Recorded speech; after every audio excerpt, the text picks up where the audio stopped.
During the 9-year run of Dad's Army, I got to know everyone connected with the production very well, some more than others. Arthur Lowe fascinated me from the first day I met him. In rehearsals, you wonder how he could make everyone laugh so much, not just the rest of the cast, but also the technicians, with such little effort on his part. Naturally, the scriptwriters were involved in this laughter, for it was their job to create the funny situations, but even they could be surprised by Arthur's extra lift of the eyebrow or movement of the hand that had not been there at a previous run-through. He was, you see, a natural humorist, not a manufactured actor. He had had his fair share of repertory theatre with seasons of weekly productions up and down the country, where his natural instincts had been honed and sharpened.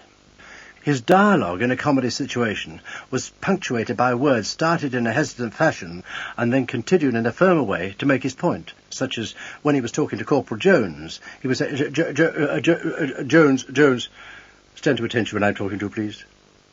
Originally, this was probably done to focus the audience's attention onto him, but then it had become a habit. Sometimes it seemed that he was collecting his thoughts before continuing. But whatever the reason, Arthur made it a natural part of the character he was portraying. His long pauses before he made a comment were superbly timed. Occasionally it seemed that he had paused too long, but seldom was he proved wrong. Arthur was sometimes very slow, in learning his lines, and David Croft used to get cross with him because he would lose the script. He'd either leave one on the bus or one on the tube or wherever it was, and he would never take one home from the rehearsal room. One day David said, Arthur, you leave your script here at night. It really isn't fair on the others. You don't learn it overnight.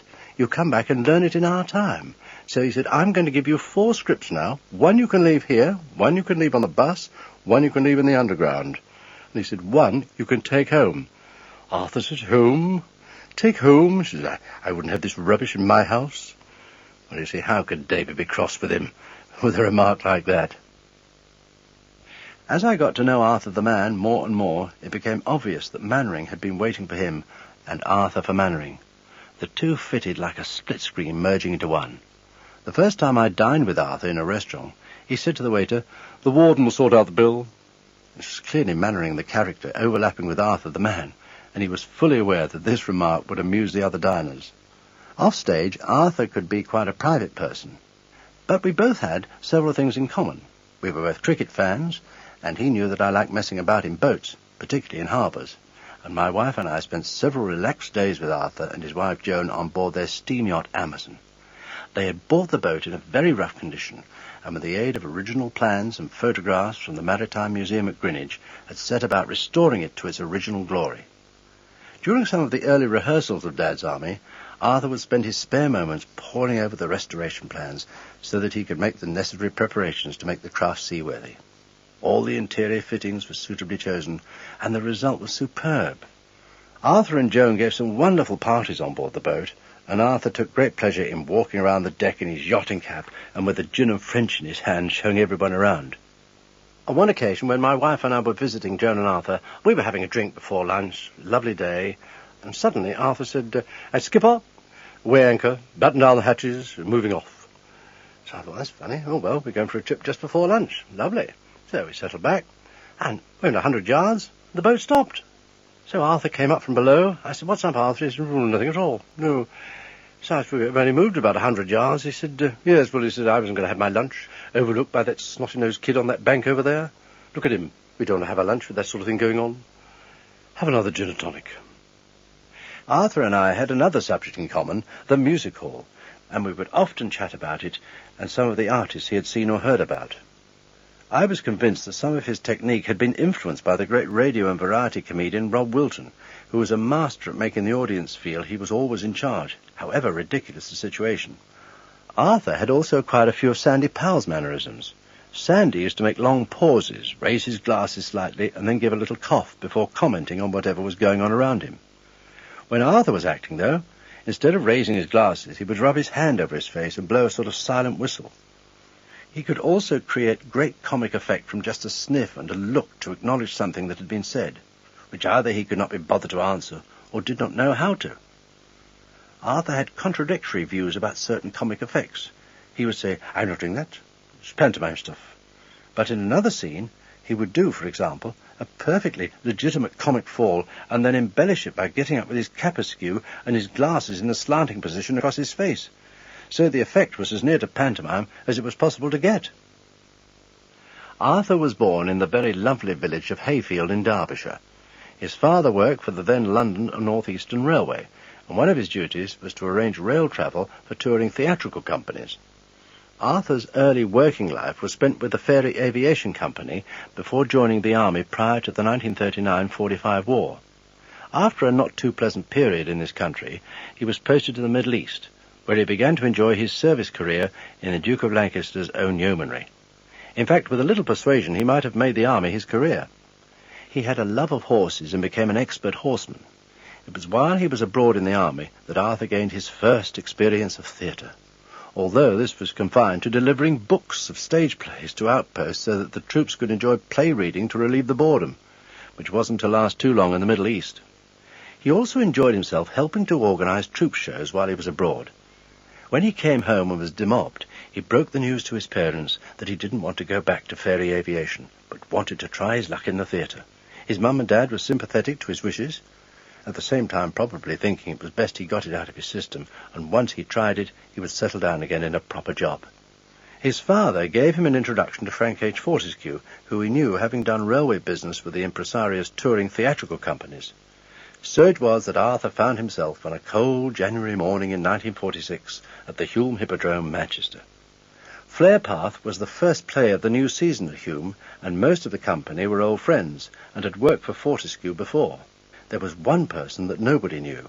He was wearing riding breeches and a heavy army greatcoat. He was a very thin, short, slightly bald-headed man, and obviously very cold. He said he'd just come back to England after 4 years in the Middle East. Arthur Lowe had arrived. At Hulme they did a new play every week, and 2 performances nightly, so Arthur got in a great amount of experience in a very short space of time. One member of the cast, Joan Cooper, fell in love with Arthur during that season at Hulme, not perhaps the most romantic place to fall in love, and apparently his parents were a little shocked at first. Even though their son was now an actor, they looked upon stage people with a certain wariness. Arthur and Joan were eventually married in 1948. By 1950, after various short tours and a season at Hereford, the daily rounds of the agents in London, where they were now living, was beginning to pay off with several small film parts and radio broadcasts, including Mrs. Dale's Diary. Those who have seen Kind Hearts and Coronets may have noticed the actor who played the reporter at the end of the film. That was Arthur Lowe. In 1951, Arthur did his first television. At about this time, he auditioned for Call Me Madam, which Jack Hilton was presenting at the Coliseum. So he had arrived, as they say, in the West End, and in such a comparatively short time since their first season on the boards at Hulme Hippodrome. After that, he went into another Jack Hilton production, Pal Joey, at the Prince's, now renamed the Shaftesbury. More films, radio and television followed, and then he was back in the West End in 1955 in The Pyjama Game at the Coliseum. In 1960, he was offered a part in 3 episodes of a little series for Granada Television. He was to play Mr. Swinley in Coronation Street. Arthur suddenly found himself being recognised in public, and being a very shy person, was shocked and frightened. Even when Dad's army was fairly well established, I've heard people call out to him, "How's Mr. Swinley, then?" He would stiffen up and quietly say, "My name is Arthur Lowe." Arthur even used disguises and different voices in the hope that he would remain anonymous, but it didn't work. He was later given his own series by Granada called Pardon the Expression, in which Mr. Swinley was the main character. More theatre followed. Then in 1967, Arthur was invited to lunch at the BBC by David Croft and Jimmy Perry. David Croft had produced many shows with the BBC, and he and Jimmy wanted to talk to Arthur about a programme they were planning to write, and which David would produce about the Home Guard. David Croft told me he had various people in mind, but hadn't given anyone serious thought at that early stage. Jimmy Perry was very keen at the outset for Arthur Lowe to play Mannering, but there were 1 or 2 people at the BBC who had doubts about it, saying he doesn't work for us, reference to his long contract for Granada TV. The BBC arranged a lunch to discuss the idea with Arthur, but it didn't get off to a very good start. Arthur said, "I hope it's not going to be one of those silly programmes like Hugh and I. Can't stand it." David had to tell him that he was the director of that programme, at which Arthur was slightly taken aback. Luckily, it all resolved itself. Arthur returned home and discussed the proposition with Joan, who undoubtedly had a great influence on Arthur's acceptance of the role. As much as they liked the idea of Dad's Army, I'm sure that not even Arthur and Joan could have visualized at that point just what a huge success the program would eventually be. As Joan once said to me, the writing team of David Croft and Jimmy Perry gave us the happiest years of our life together. It still amazes me just how much work Arthur did prior to Dad's Army and during the run of the series. Most actors would have been satisfied with working in a popular television comedy series. Arthur did theatre, television and recording sessions for advertisements, voiceovers, reading children's stories, and a radio series. He also managed to fit in more films, Oh Lucky Man and the very funny The Ruling Class with Peter O'Toole in 1971. This film occasioned the only anti-fan letter that Joan could remember Arthur receiving. He was playing a drunken communist butler and had a wonderful scene, shouting and swearing, breaking a family heirloom and generally being an absolute swine, before he was dragged off by the police. When the film was eventually released, an irate letter arrived from a lady saying that she had not expected to see such behaviour from Mr. Swinley or from Captain Mannering. Arthur wrote back very politely, saying that surely I am allowed to enjoy myself when covered by an X certificate. He then portrayed Louis Pasteur in the medical drama The Microbe Hunters, and a brilliant performance as Home Secretary Herbert Morrison, the Labour Minister, in Granada's production of Philby the Traitor. In 1978, Arthur started a new series for BBC TV called Potter, and he also did a series for London Weekend TV called Bless Me Father. There was also a long theatre tour of a play called Caught Napping. Arthur was not sleeping well at the time, although he had the odd catnap during the day and even sometimes on stage. So he got some sleeping tablets from his doctor. One night, he mistakenly didn't take them until about 7 in the morning, with disastrous results. He was discovered sound asleep in his dressing room just before curtain up, and Joan and I tried to wake him by slapping his face, squirting a soda siphon onto the back of his neck, and then even forcing his head out of the dressing room window. Although he was half asleep, eventually we got him on stage at the top of the stairs, where he had to make his entrance down a steep staircase. As the curtain went up, Arthur, in the character of Potts the schoolmaster, dressed in shorts, T-shirt and plimsolls, proceeded to descend the stairs. What followed next was unforgettable. He took a long time to reach the bottom step, and on the way down went through the entire gambit of comic inventiveness. He may have been half asleep, but his natural talent for comedy, conjured up from the depths of a befuddled brain, soon had the audience laughing and applauding before a word had even been spoken. Arthur carried on working until he died during the run of Home at 7 at the Alexandra Theatre, Birmingham, in 1982. How can you accurately describe someone like Clive Dunn? Clown, actor, trick cyclist, dancer, raconteur, top of the pops chart topper, and accomplished artist who was good enough to have his work exhibited. Clive Dunn played Corporal Jones, a key member of the Home Guard, and he was also the local butcher. Jones's van provided the transport for the platoon and played a vital part in several hilarious adventures. Corporal Jones' catchphrase is, "Don't panic! Don't panic! They don't like it of 'em! They do not like it of 'em!" became known throughout Britain. Clive's experience goes back a long way. He comes from a theatrical family, and a very successful one at that. His grandfather was music-hall comedian Frank Lynn, who wrote and performed his own comic songs. Clive's mother was Connie Clive, a comedian of some note, and his father was Bobby Dunn, singer and raconteur. This family background of making people laugh influenced Clive at an early age, and his portrayal of dotty old gents on stage and television had the hallmark of music hall about them. Without that unique background, I don't think any other actor could have been as inventive with those characters as Clive was. Not that he isn't a good actor, but that very useful mix of music hall and revue in his family background helped him, particularly when the scriptwriters supplied some great situations to work with, which certainly happened to Clive as far as Dad's Army was concerned. Before tackling any comedy business or routine, Clive was often hesitant and gave the impression that he wasn't very enthusiastic at the prospect of doing it. After a while, it was obvious that this diffidence was because he wanted time to think about what he was going to do and how to get the best results. I've always found Clive great company and look forward to meeting up with him again, which is not so often nowadays, because he lives much of the time in Portugal, where he and his family, wife Priscilla and daughters Polly and Jessica, have a restaurant. Clive has always been interested in food, so it must be a great place to eat, with that family presiding. At whatever time of day you dropped into the Dunn household in their then London home at Barnes, there always seemed to be something to eat. Grapes, biscuits, cheese, some sort of cake he had seen in the local delicatessen, and certainly a bottle of wine. And a lot of laughs to go with it. One got the impression that the whole household was run like a continental family home, with anybody welcome at any time. Connie, Clive's mother, lived in the house next door, and was very independent, and as lively as a cricket despite her age.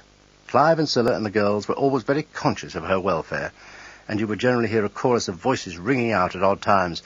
"Anyone been up to see Connie this morning?" When Clive and Scylla started to put down roots in Portugal, it didn't surprise me. They'd all been regular visitors for years, and the continental style of mixing together family and friends and different artistic talents, which they'd always encouraged, will give them a lot of pleasure. I have promised I will go out and spend a week or two with them at a later date. I know they'll give the Peruvian Inca, as they call me, a wonderful time.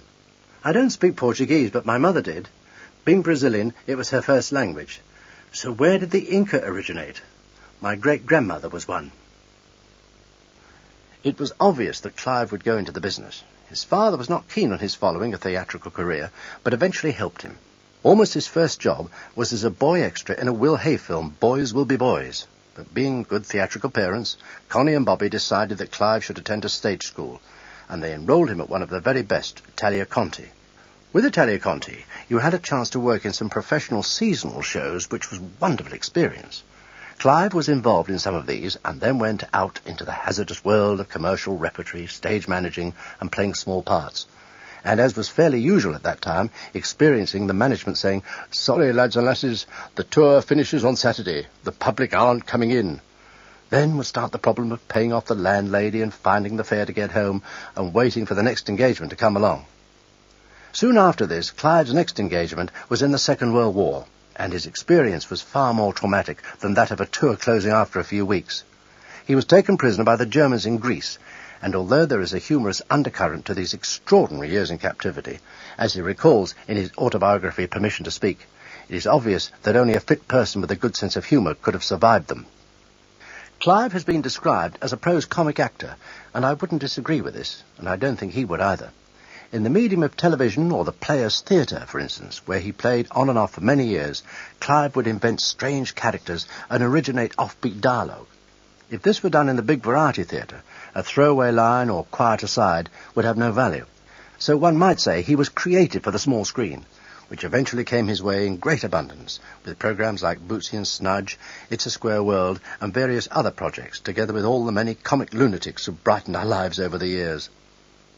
It was at about this time that he met actress Priscilla Morgan, who was to become his second wife. Priscilla was already a well-established actress, having had major roles in radio and television plays, and was at that time with the Royal Shakespeare Company at Stratford-on-Avon, alongside such famous actors as Albert Finney, Paul Robeson and Charles Laughton. And now she found herself being chased around by a pantomimist, disguised as various old men. It must have been Clive's sense of humour that appealed to her, for Scylla telephoned her mother one day and said, "Mummy, I'm going to marry a middle-aged comedian." So Clive, in his most athletic style, had her up the aisle, as they say, quick as a flash. When Dad's Army began, and although I didn't know Clive until then, I realised that he had a lot of artistic talent and that he knew how to enjoy it. He and John the Measurer were already old buddies, and because of my concert party and my variety connections, which Clive was in tune with, the three of us soon had some topics in common. Clive certainly had a talent for picking the right material when he picked the song Grandad to record. This really was an extraordinary event, not just in Clive's life, but for his family and those close to him or associated with him, as we, the cast of Dad's Army, were at that time. During the week or two before the record's release, Clive seemed to be certain that it would be fairly successful. I heard it one afternoon at about this time in John the Measurer's flat in Barons Court, and we liked it. It was simple, and it had a good hook line. But I don't think anyone realised what an impact it was going to make. Before long, it was being played regularly. Clive was being rushed around the country on promotional trips. There were television appearances, managements wanted him for theatre shows, and contracts were being drawn up for this, that, and the other. It was amazing that he coped with it all. There was also the fact that Dad's Army was beginning to take off in a big way, and now he had a #1 hit record. His family were very supportive, of course, and also very proud of Dad. Well, who wouldn't be? From an extra in a Will Hay film to Top of the Pops was quite something. Clive is always good company on social occasions. In 1988, several of us went to a restaurant after appearing on the Wogan show, and Clive was about to order a couple of dishes of slightly Mediterranean origin when I said, "You don't want that. You can have that in Portugal. Have so-and-so." Eventually, he did order all the things I suggested, but after playing with the food for a bit, he said, "I don't like any of that." Someone inquired as to why he had ordered it, and Clive replied, "The Peruvian made me have it." After several bottles of wine and much reminiscing about old times, we were ready for home and seeing Clive off to the airport for the return trip to Portugal. As he left, he said to the head waiter, "I've really enjoyed myself, but don't ever employ my friend as a chef. He'll empty the place." No doubt Clive will get his own back on me when I visit him in Portugal, where he and his family now run the Café Royal in Cautira. If anyone had told me before Dad's army that a close friendship would develop between John Le Mesurier and myself over the years, I would have been very surprised, as we were both so different in upbringing and theatrical background. But that is exactly what happened. In the lunch break, during the first day's rehearsal for the programme at the Feathers pub off the Hogarth roundabout at Chiswick, John came over to me and said, "I'd like to buy you a drink." And that was the first of many noggins we would share together during a long association. You see, John's career had encompassed many, many films in which he had worked with some of the big names in our business, and he was on first-name terms with practically all of them. He would quote people by their Christian names without any effect or desire to impress. He talked about Fred, and Noel, and David. Of course, Fred Astaire, Noel Coward, David Niven. I have to admit that it did impress me and made me feel that he was someone who had certainly been around, and I felt sure would have many interesting stories to relate. My only counter to the list of international film and stage actors that he had known and worked with was to tell him about a summer show I had done on the pier at Brighton, or about some rather dodgy weeks in Variety that I had endured at West Bromwich or Cleethorpes.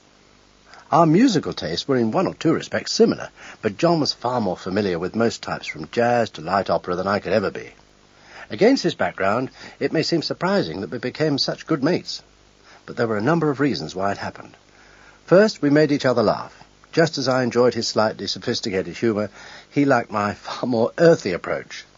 I have some roots in the music hall, and I used to tell anecdotes about Harry Tate, the eccentric comedian who worked in the earlier part of the century, and Rob Wilton and Jimmy James. John would say, "Tell me that story about Harry Tate again," and I could hear his familiar chuckle even before I'd finished. John had tremendous admiration for music hall and circus folk. His lovely and vivacious wife, Joan, came from a circus and funfair background, so his rapport with the circus came naturally to John. He used to say that circus people had heart, and that meant a lot to him. I used to go back to John's flat in Kensington after a long day in the studio, and we would sit up until the early hours chatting about some of life's eccentrics. He was rather fond of eccentrics. That slightly absent-minded attitude of his was not put on, particularly when it came to mundane things like food or organising his mail. John never did things by halves. He drove a not-too-new Ford car, and one morning on the way to rehearsals, he decided that he had had enough and didn't need a car anymore, particularly in London. So he left it there and then underneath the Hammersmith flyover, and he never owned another car. Some days John would arrive at the studios looking a little tired. We'd ask him if he'd had a bad night, and he would reply, "No, on the contrary, a most pleasant one.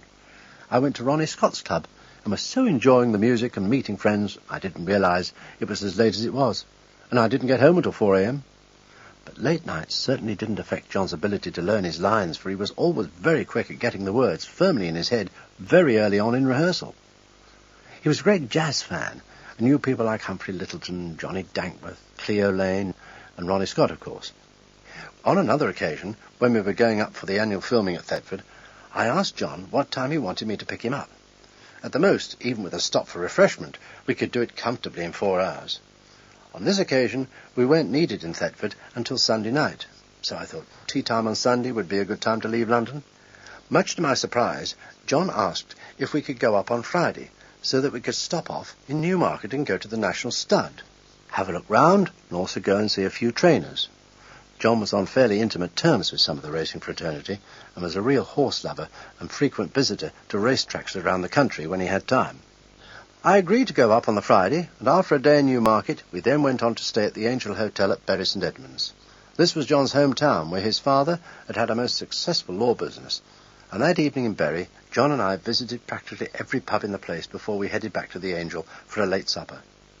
When we arrived in Thetford on that Sunday night after our 2-day journey, which normally, as I've said, took 3 or 4 hours, Arthur Lowe asked John what sort of journey we had had, and John replied, "Fine. It took 2 days." Arthur gave us that famous look of his and just said, "Extraordinary," and walked away. I explained to Arthur that we had spent some time in Newmarket, and he said, "Oh, yes. He pats horses, you know." Having been born in Bury St Edmunds, John quite naturally had a long affinity with the countryside, although he lived in London for most of his adult life. He loved horses, dogs, old pubs with their local characters, and village greens, preferably with a cricket match in progress. He had played cricket, in fact, for Suffolk, and was probably up to county standard in his young days. His cricketing prowess was nurtured at Sherborne School. John was fascinated by the theatre in his teens, when he used to come up to London, and was rather jealous of what he thought must be a terribly glamorous life. After he became an actor, he was well aware of the hard work behind the business of acting. In fact, he often said to me, "It's not easy work, is it?" John was 23 before he suddenly decided that he wanted to go into the theatre. Up to that time, he was intent on following his father into the family law business, and was in the process of travelling on his father's behalf when he decided that the legal profession wasn't for him. The urge to become an actor overtook him when he was travelling on a train from Waterloo, and as he passed Sandown Park Racecourse, the decision was finalised in his mind. The fact that the day before he had been to see Fred and Adele Astaire in Funny Face at the Prince's Theatre probably had something to do with it.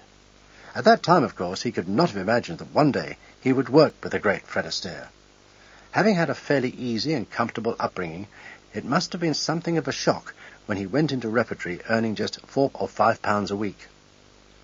In his highly amusing autobiography, A Jobbing Actor, John recalls his first London engagement as understudy in Gaslight at the Apollo Theatre.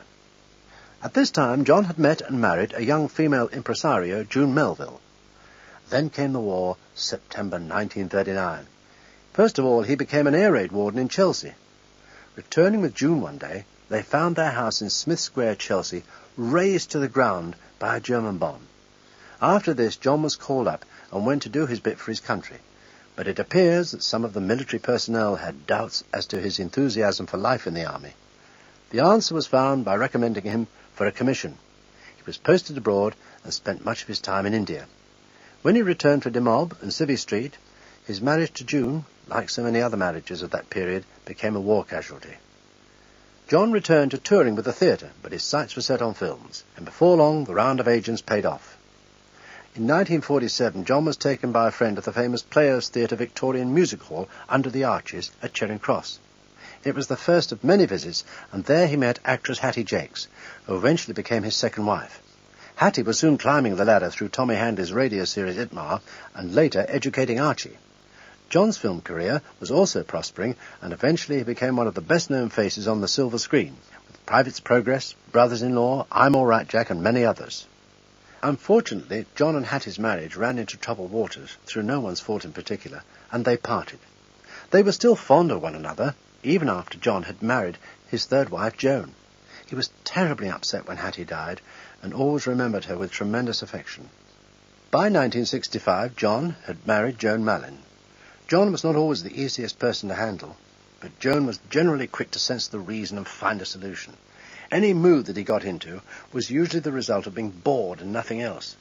He was the sort of chap who could quite happily board a plane for Hong Kong at a moment's notice for a few days' filming, armed only with a toothbrush and razor. The thought of a long run in the theatre was obviously a depressing one in his later years. Mind you, it does the same to a lot of actors. During the Dad's Army era, John worked on many other projects, as did other members of the cast, voiceovers by the dozen, other series, and the television play called The Traitor, for which he won an award as Best Actor. I know that meant an awful lot to him. Just before the last series of Dad's Army, John went on a theatre tour abroad and was taken ill. He recovered from that, but it had taken its toll, and when he arrived at Thetford for the filming session of that last series, we were all told beforehand not to show surprise at his thin and strained appearance.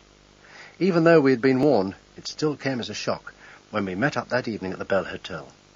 A few days in East Anglia, however, back among the boys, soon had him somewhere near his amusing and convivial self. So it was still a shock to all of us when he finally, in his own words, conked out. When I first met John Laurie, who played the local undertaker in Walmington, and in uniform Private Fraser, I was slightly intimidated by him. John Lorry, I mean, not Private Fraser. He breezed into the rehearsal room on that first morning and was briefly introduced to those he didn't already know, myself amongst them, and in a short, sharp response said, "Hello, son. Pleased to meet you," and was away to a corner of the room where he had left his hat and coat and newspaper. That newspaper was almost his trademark. A copy of the Times was his comforter, and woe betide anybody who went near it. He immediately went to work on the crossword. As the Dad's Army years went on, it became a race between John, Joan Lowe and Ian Lavender as to who would finish the crossword first. I think it was the crossword more than anything that really intimidated me. I don't think I had ever tried to read the Times, let alone dare look at the crossword. First impressions can be deceptive, and so it turned out to be with John Lorry. Once you got to know him, he was, of course, just another actor, slightly eccentric perhaps, but intelligent and outspoken, which you accepted. Very early into the first rehearsals, John said to Jimmy Perry, the co-writer, "I hope this is going to work, laddie. To my mind, it's a ridiculous idea. A programme about the Home Guard." Well, there's candour for you. And after having accepted the part, he was playing too.